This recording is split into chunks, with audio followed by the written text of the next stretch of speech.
Good evening. Well, today, the long-awaited government white paper on gambling. Now, there were no particular shocks in it. Much of it had been trailed.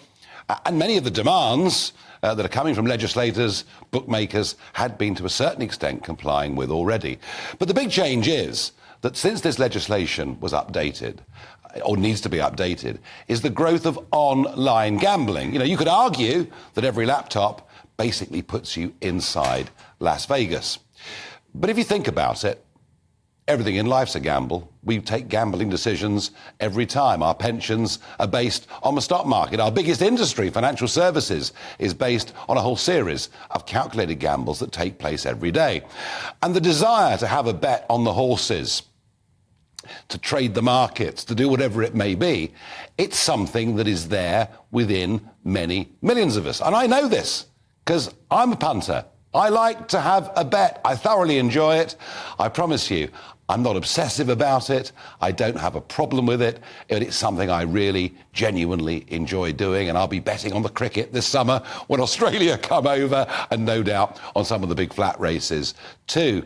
But I just wonder, with the whole level of restrictions that we're putting in place, I just wonder, in a free society, whether for that absolutely minute percentage of people that are problem gamblers, that ruin themselves, that bankrupt themselves, and yes, it's true, in the very most extreme cases, take their lives. I just wonder whether we need masses of new legislation for those very few people. After all, there are huge numbers of people addicted to many other things that do them harm, whether it's alcohol or drugs or tobacco, or perhaps what in the end will be the biggest killer in this country, addicted to junk foods.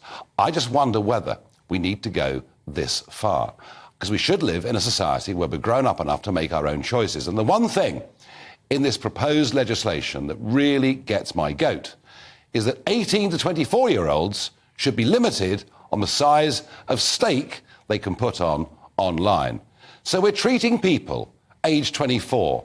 They could be men or women that are parents already. They could be running their own businesses. They could be fully part of society and our community, and yet they're being treated in a different category to all the rest of us. You know, do 24-year-olds need to be protected? Because we're hearing this about driving cars as well. And you'll see signs, you know, tobacco stalls, you know, ID this person if they don't look at least 25. Are we raising the age at which we really become adults from 18 to 25?